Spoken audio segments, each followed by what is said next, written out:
It is that time of year again. We are going into Cimmerian September and we are going to be reading a ton of Conan. But this year is going to be different. I'm going to be focusing on Conan pastiches. Michael K. Vaughan, the creator of this booktube event, has decided this year we should all be reading pastiches. And by we, I mean everyone who's already read the original works. I don't really see a point in reading the pastiches before you have a really good grasp on what Robert E. Howard did with Conan. Now, I will shamelessly self-promote real quick and say if you want to just read some of Robert E. Howard's Conan works and then move into the pastiches, I suggest checking out the video that I'm going to link in the description, which is my video about Conan being the greatest murder hobo of all time, and it's my 6 favorite Conan stories by Robert E. Howard. If you read those, you will have an excellent grasp on what Robert E. Howard was trying to do with Conan. Then you can move on to some pastiches if you want to, but last year I read them all. So now it is pastiche time. So what I'm going to do is talk about each pastiche I'm going to read and why I picked it. And we're just going to start with the one that is the highest priority and work our way down. And the very first one is Conan The Road of Kings by Karl Edward Wagner. So Karl Edward Wagner is one of my now favorite fantasy writers and horror writers.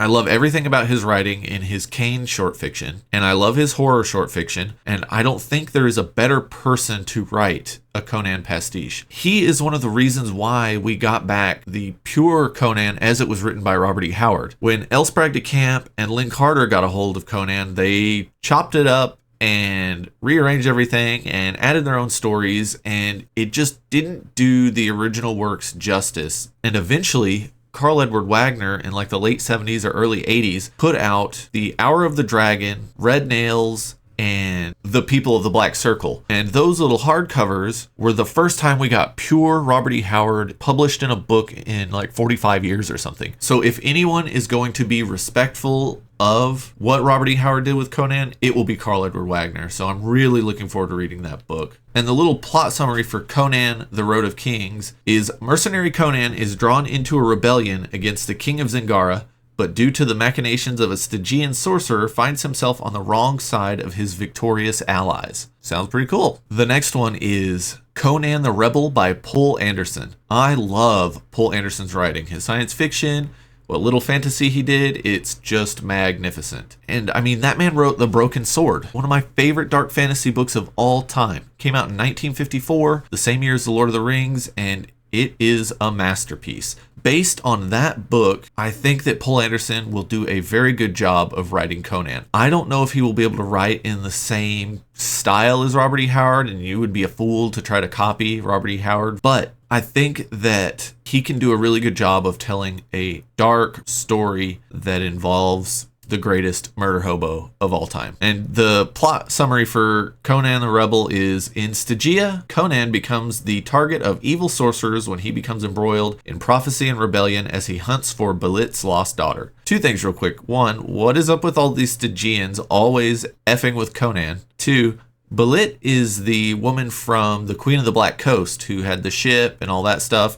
And there's some really cool art. I'll definitely have posted it as I was saying this. And overall, I just think that's going to be a very good story. The third, and real quick, all of these are on about the same level of priority, but this one is at the bottom because it's Robert Jordan, and he is one of my favorite writers of all time, but he wrote 7 Conan novels, and I don't think I have time to read all 7. Now, I do have Conan Chronicles and the Further Chronicles of Conan, which are 2 very cool hardcover collections of his novels from Tor Books, and I could read them all, but like I said, I don't know if I want to. I'm definitely going to give them a try. I've been looking forward to it since I bought them about a year ago. And I think Robert Jordan will do a good job because he cut his teeth in the fantasy industry writing these things. And he wrote The Warriors of the Altai around the same time as this. And I love that book. It is just some top of the line sword and sorcery. I love it. And so if he could do that around the same time that he wrote all these Conan books, then I think I'm in for quite the treat. The first 2 books by Robert Jordan are Conan the Defender and Conan the Invincible, but I was looking at it and they have Conan the Defender first, but it came second. I'm looking at like a list on Wikipedia,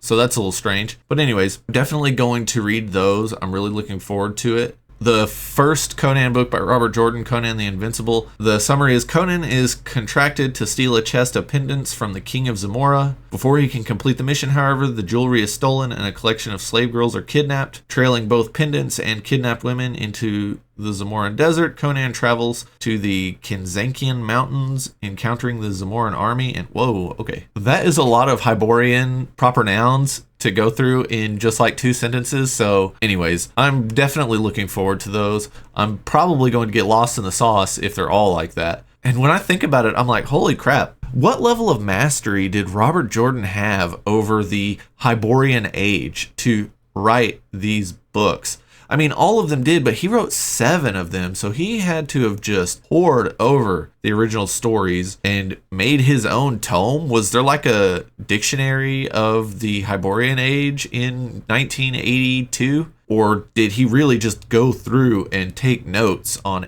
every single story that Robert E. Howard wrote about Conan? I think it's pretty impressive, and I can't wait to get to it. I know that Robert Jordan's going to have some very like over-the-top writing in those books, just laying it on there, and I am all for it. I cannot wait to get to them. These next few books are a if I can get to them kind of thing, because they're the newer Conan novels, and the first one is Conan Blood of the Serpent by S.M. Stirling. One, I've never read anything by S.M. Stirling, and I'm not averse to starting with a pastiche. And also, it's book 1 of the all-new Chronicles of the World's Greatest Barbarian Hero, but it's also the only one, so I don't know if there's ever going to be any more. This one came out in 2022. And I just think it'll be fun to read a newer Conan pastiche, just kind of see how they've changed over time. We're going all the way back to 1979, 1980, and then 42 years later, we're reading another pastiche. Other one I want to read is the newest pastiche, which is Conan City of the Dead by John C. Hocking. The cover art looks really cool. The premise looks really interesting. My other plans, and these will probably replace some Conan books I read during the month, is I want to read books about Robert E. Howard. I have Robert E. Howard Changed My Life, which includes an essay by Steven Erikson about how influential Robert E. Howard's writing was on the Malazan series. And there's just a ton of other writers in there. Let me grab the books real quick so I can show them off. This is a first edition, first printing of Robert E. Howard Changed My Life. And you have Conan, Robert E. Howard, Conan and Me by John C. Hocking, who I just talked about. Let's see what else is in there. Oh, cool. There's Robert E. Howard, A European Perspective by Michael Moorcock, and the afterword is written by Janet Morris. Janet Morris is the one that introduced the Sacred Band of Stepsons in Thieves' World and then expanded them into a big series of novels.